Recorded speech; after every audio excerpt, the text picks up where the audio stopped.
From 1666, when the first Lutheran Church started in the Virgin Islands, to 2005, there has never been a single native Virgin Islander ordained as a Lutheran pastor and serve in the Virgin Islands. August 28, 2005, that happened for the first time, 339 years later.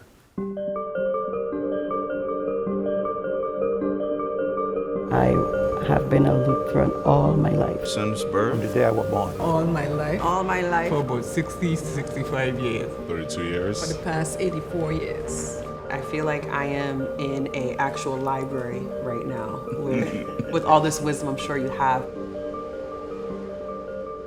In the 1700s, Denmark, like all the other European countries, they set out to gain wealth in the West Indies. They wanted to compete with the other European countries, and it was fierce competition.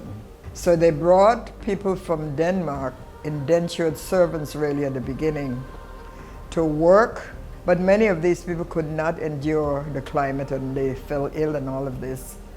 So after a while, they were unproductive, they just could not.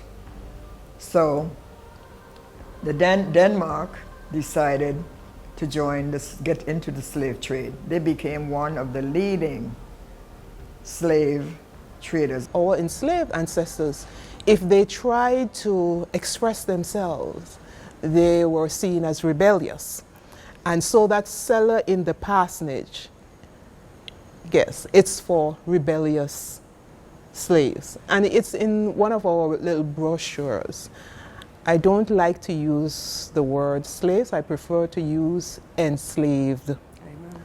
Ancestors. One of the things that the king at that time did was to order a Lutheran church to be established on St. Thomas. We're at Frederick Evangelical Lutheran Church, and I must add, the oldest Lutheran church in the Western Hemisphere. And I need to put in continuous, because there's a Lutheran church who will probably not be comfortable with us calling ourselves the first, but we have been continuously worshiping from the time we started in 1666. Yeah. So we earned the right. I would say so. Hey y'all, I'm Pastor Nicolette Peńaranda, Program Director of African Descent Ministries for the ELCA. We are here in the lovely Frederiksted of St. Croix. Now, we came out to the Virgin Islands for many reasons, but one of them is to visit the historic Holy Trinity Evangelical Lutheran Church founded in 1791. Now, we don't get a second to really step inside, but it's really important to acknowledge that this landmark is here. The thing about Holy Trinity is in its placement. It is right up the street on top of a high hill, seeing right into the water of Frederiksted. Now, at this point, this congregation is a predominantly African descent congregation, though we can actually look at one of the signs here where they talk about this being a modest church for European and African communities, roughly in 1856. I bring this up to just really highlight some of the things that we're talking about, that we're seeing, and the importance of not only placement, but history. Now, this church has changed a lot, and we even see as we go through some of the grounds, the historical cemetery, the intentional placements of people and who were felt to be notified there or left there. But it's just really important for us to give praise to see what our churches have become and how these churches have molded. So continue with us on this journey.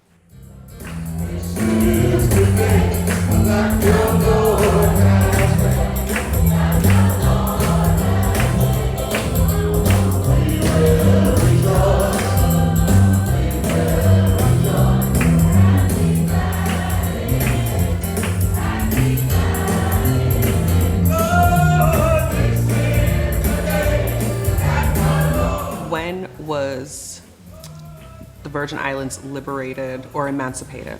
July 3rd, 1848. Yes. 48. When Governor Peter von Schulten read the Emancipation Proclamation in Frederiksted. The Emancipation Proclamation freeing the unfree in the Danish West Indies was read 15 years before U.S. President Abraham Lincoln read his proclamation.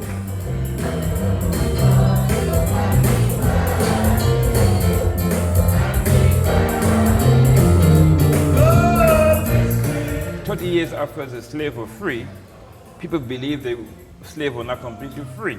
They were issued concerning labor.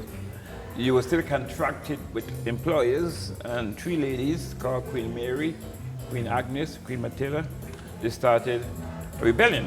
When a group of slaves and slave Africans, they were from a particular area, so a lot of them, they were able to speak the language, communicate well. And they did good in that they were free for a long time, and the Danes had to get the French to help them put down that rebellion. So even during slavery, they were free for a long time in St. John. And they started from further said to burn the entire island down in fire as a rebellion to the injustice that was taking place. During the slavery time, we had a revolt that freed all the slaves in the Danish West Indies. Later on, we had what was called the fire burn, where the ex-slaves were treated so as if they were still slaves, and so the people just burned the whole town down. Wow. And they got what they wanted. So I'm from where you call Freedom City. Yes. Frederiksted. So, Yes. as a result, after that, the slaves came, Denmark imported these slaves, and they grew by leaps and bounds. Denmark at that point realized that they had to do something about not just having people, the planters were adamant in just having these slaves to work and fulfill their coffers, doing as much as they could to gain wealth. The whole emphasis was on wealth. What was done after that was to separate our ancestors as much as possible. So we weren't allowed to move freely around the island. So from that rebellion, there were a lot more restrictions. Actually, sometimes you're here and you don't get the full history. I was on a boat going to Tortola, and I sat next to an elderly gentleman, and he said, you know, as we were passing that particular point, I didn't have the name, that he didn't give me the name, but he said these waters, he started to share the legend of the waters. He said, and he pointed to the cliff, and he said these waters, at a particular point, the legend says they turn red because of the blood of the enslaved Africans. Many who had a choice to make, either to continue in slavery, but they chose to jump the cliff to their deaths. And many, if they couldn't swim to nearby Tortola, the sharks in that area killed a lot. So, after a while, the Lutheran Church decided that they would get involved, and joining with the Moravians, they decided to educate the blacks who were brought in as slaves, proselytize, and not just to bring them into the Christian faith, but to also educate them.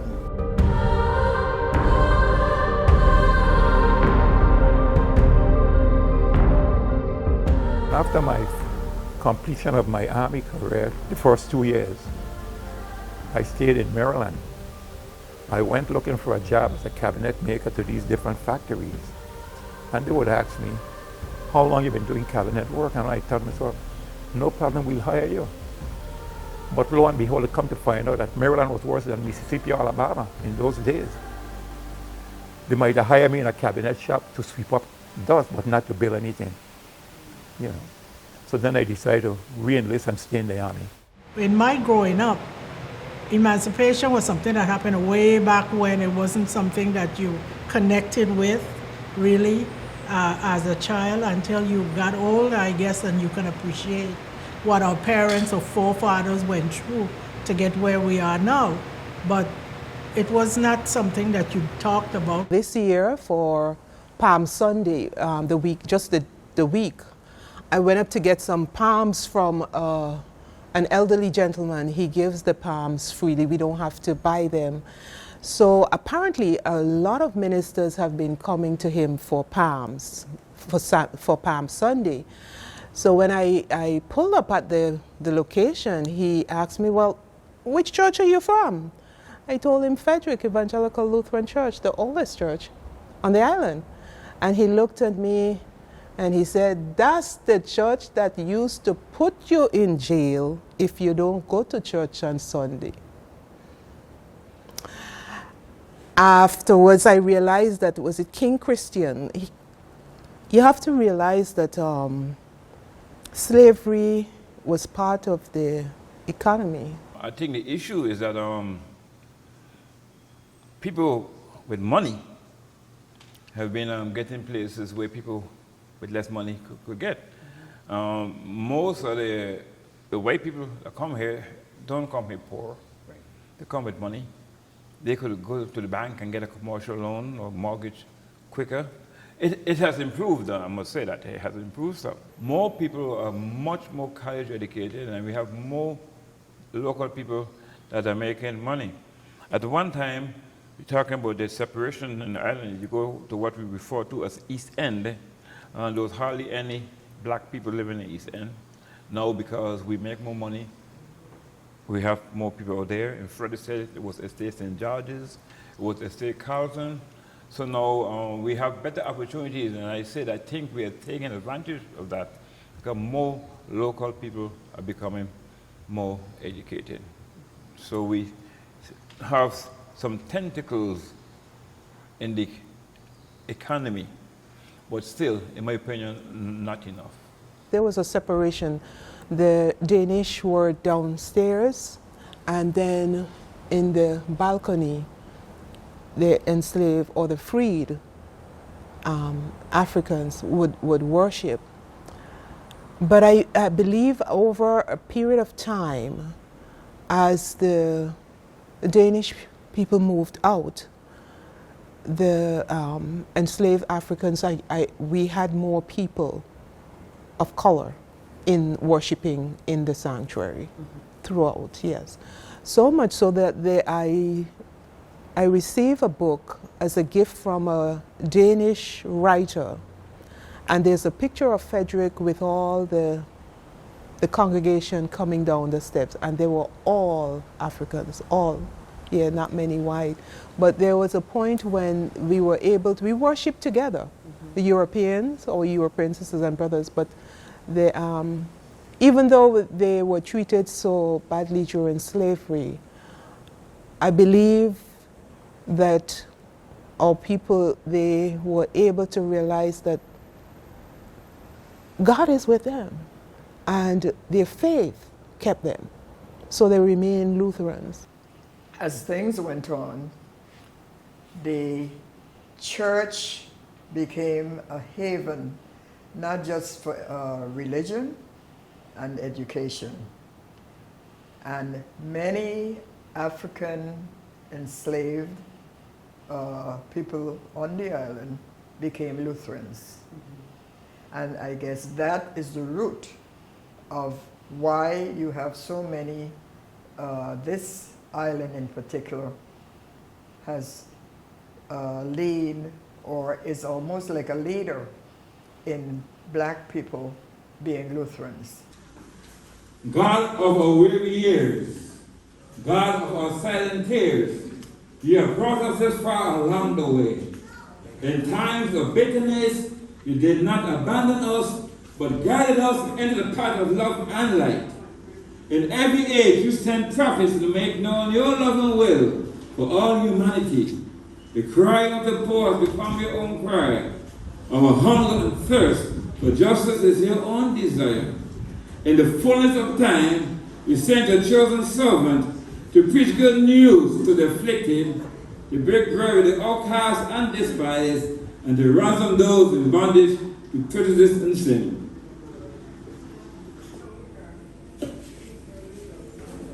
In the night in which you betrayed, I think that being a pastor was just something not for me. It was only for certain people because that's what I saw. But I want everyone to know that this is a position that Christians can take, and I want to be another 300 years before there's another one. And I just hope I can touch a few others so they can do what I did. Well, I think one of the motivations with most of these black colleges, when you consider the period in which most of them were established, they'd gone through Reconstruction and all the craziness in the earliest periods of American history.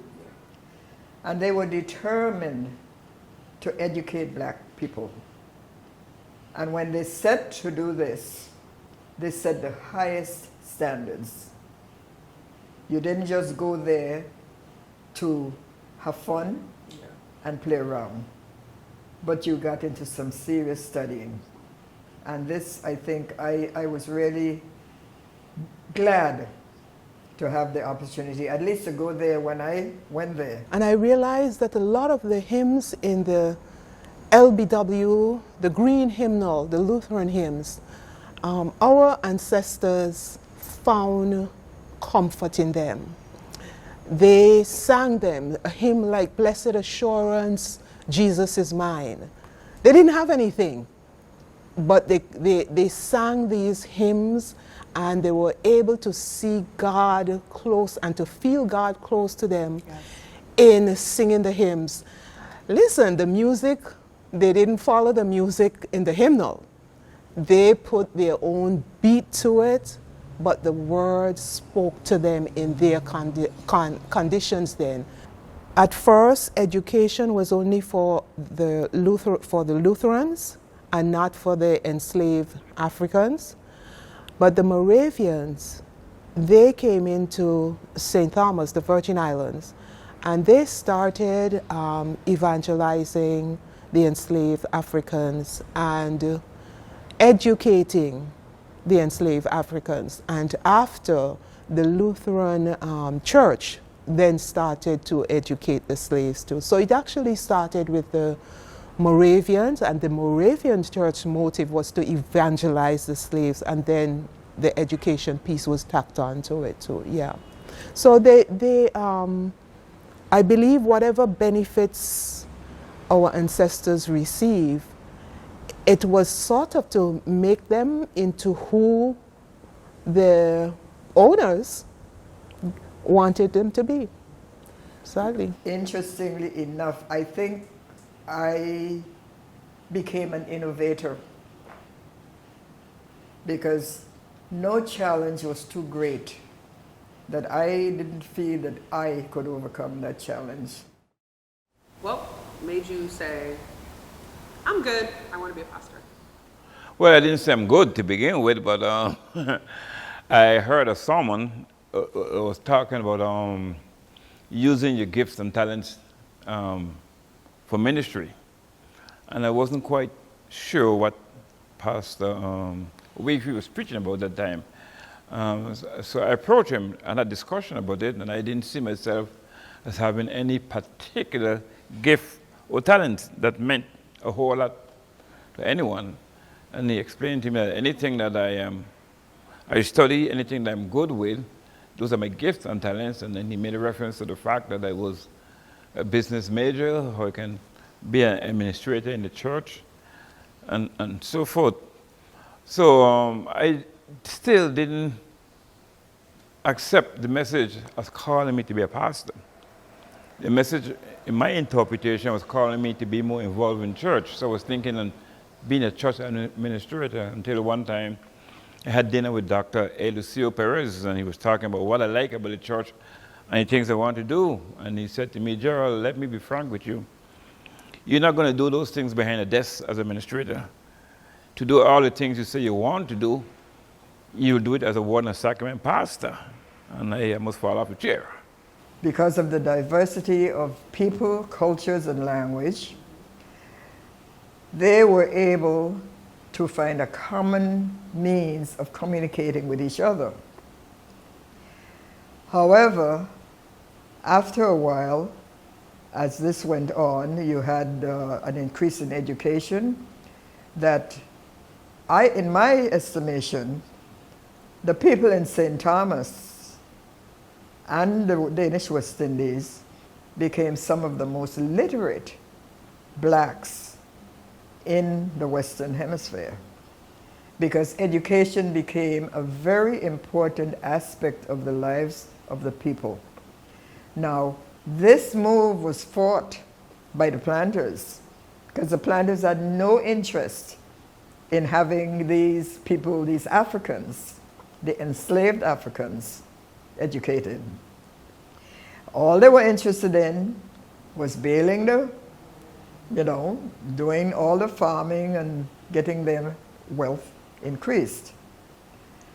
But the good thing that came out of all of that was that you got among some of the people, a majority of your African slaves, they became educated, and there was a very high percentage of literacy. And that's one of the things that I, as a Virgin Islander, am proud of.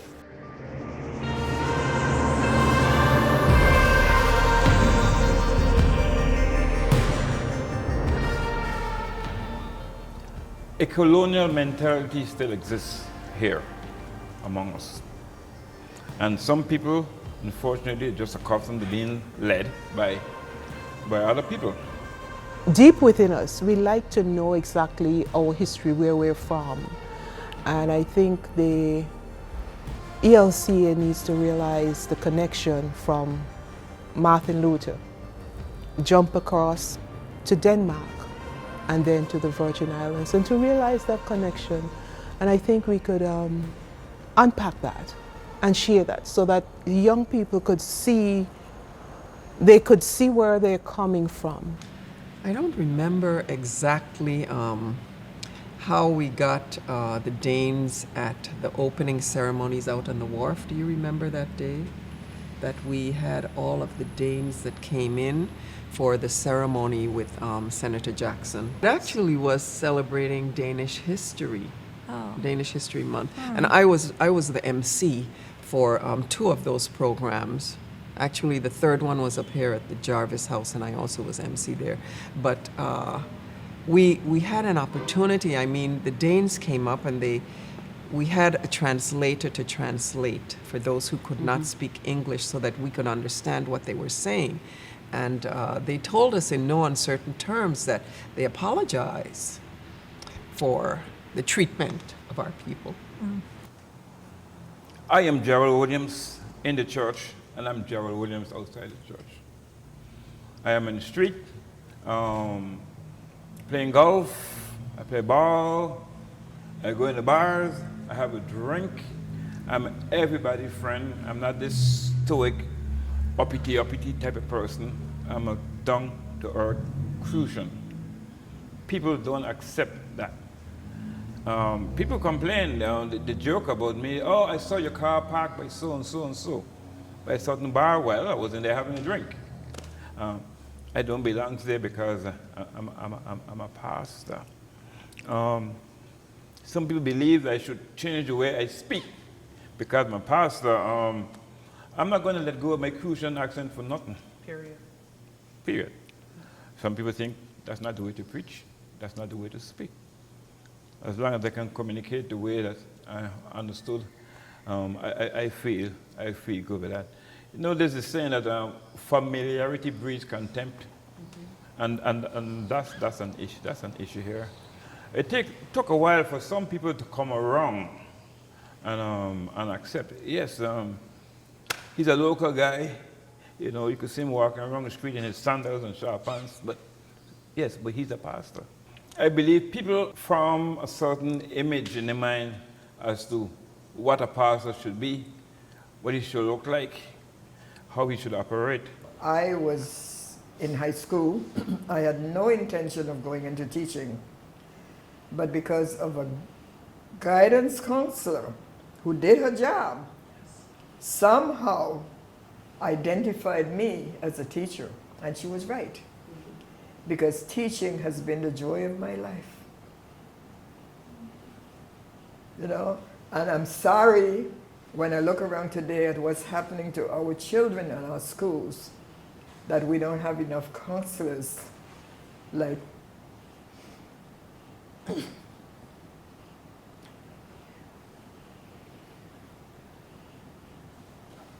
Agnes Brooks Dudley.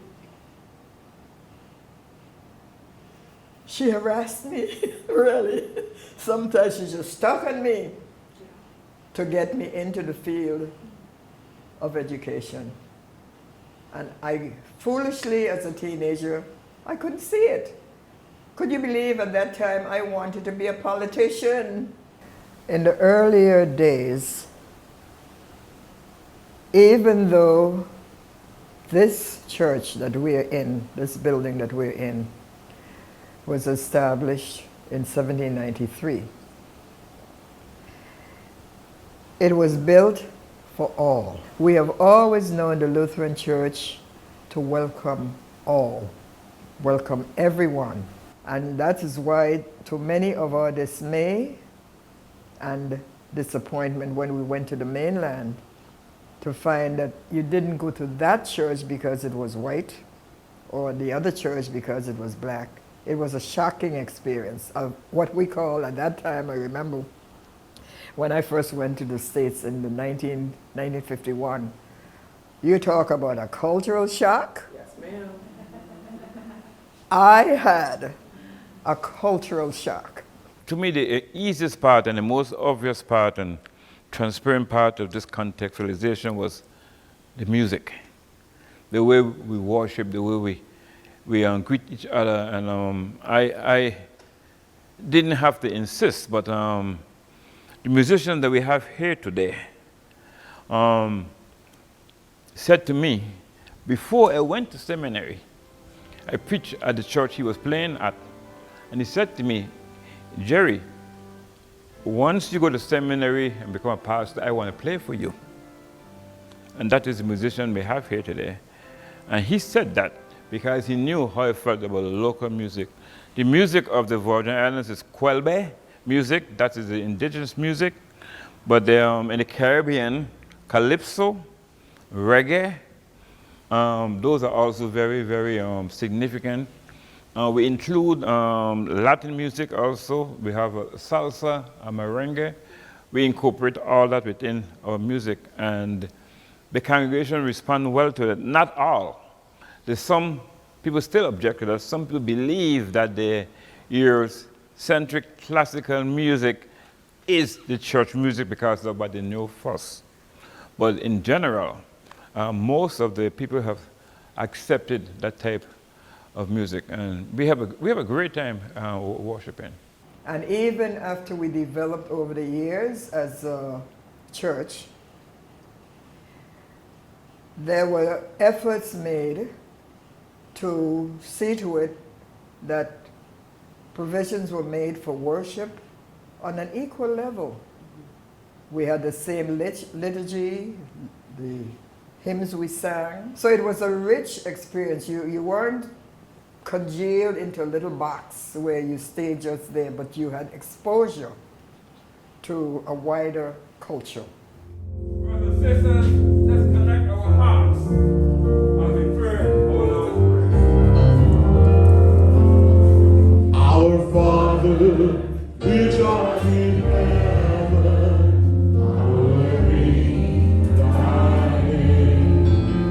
Thy kingdom come, thy will be done, on earth as it is in heaven. Give us this day our daily bread, and forgive us our debt, as we forgive our debtors. And lead us not into temptation, but deliver us from evil. For thine is the kingdom, and the power, and the glory, forever.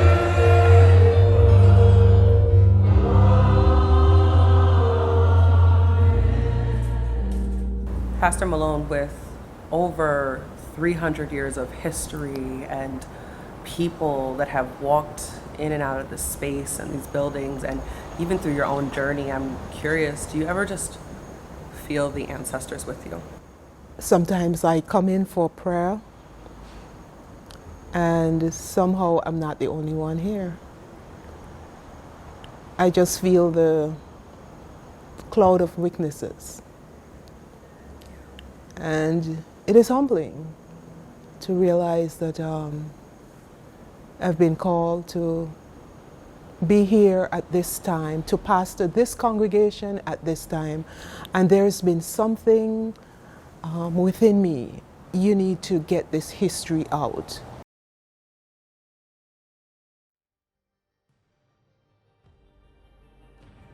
I have this tendency when I go into a historic building to just place my hands on the wall, and it's like, wow, if these walls could only talk, what would you share with me to go forward?